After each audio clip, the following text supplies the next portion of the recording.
СДСМ можат да барат се и сешто. Меѓутоа, во ова собрание ВМРО-ДПМН и пратеничката група рече дека активно ќе облокира работењето на собранието. Доколку некој треба да враќа пари и дневници на собрание, тоа е Социјалдемократскиот сојуз, затоа што вчера вечерта се случи најголемиот скандал, а тоа е обидот за кражба или обезбедување на милионски суми на пари. Скандалот е во следното. Законот за игри на среќа е закочен на Комисијата за финансирање и буџет и во процедура, и со автентично толкување на членот законот бараат да се формира ново трговско друштво за игри на среќа. Иако се уште точката се наоѓа на комисиска расправа, вице-премиерот Артан Груби има распишано оглас за формирање на трговско друштво, на кое што вкупната главнина на новото друштво ќе излесува 10 милиони евра, се извинува.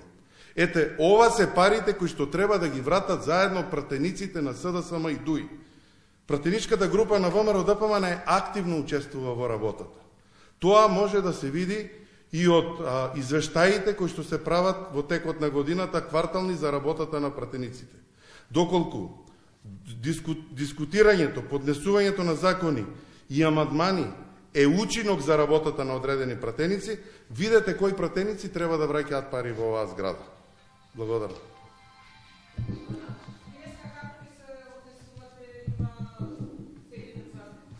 Па денеска на почетокот гледаме дека власта се однесува чудно. Од 11 закажана седница, 11:20, ние лефтерно држиме овде, разговараме на оваа тема, значи не се собрани тук.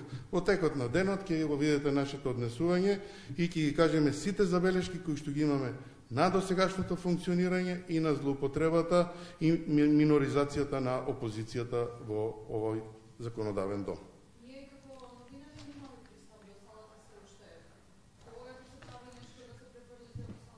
Тоа на тие редовни средби со премиерот Талат Џафери ќе опрашате него, затоа што во едно друго време за вакви работи новинарите излегуваа и протестираа, издруженијата на новинари. Па јас, ако се сеќавате да се вратите малку, имав и процедурални забелешки и прекина одредени седници на оваа тема.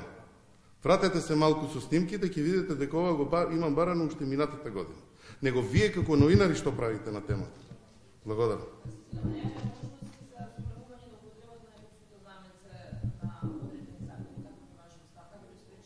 Јас се чудам која е таа зголемена употреба на европското знаменце, кога Европската комисија и за оваа употреба ги обвинува дека е злоупотребено. Ќе видиме, значи да видиме што ќе се случува и кои закони ќе дадат со европско знаменце, затоа што ставањето на европското знаменце на самото законско решение и делегирање на Комисијата за европски прашања има одредени правила и процедури. Баш ме интересира да видам како ќе ги отбегнат тие процедури. Благодарам.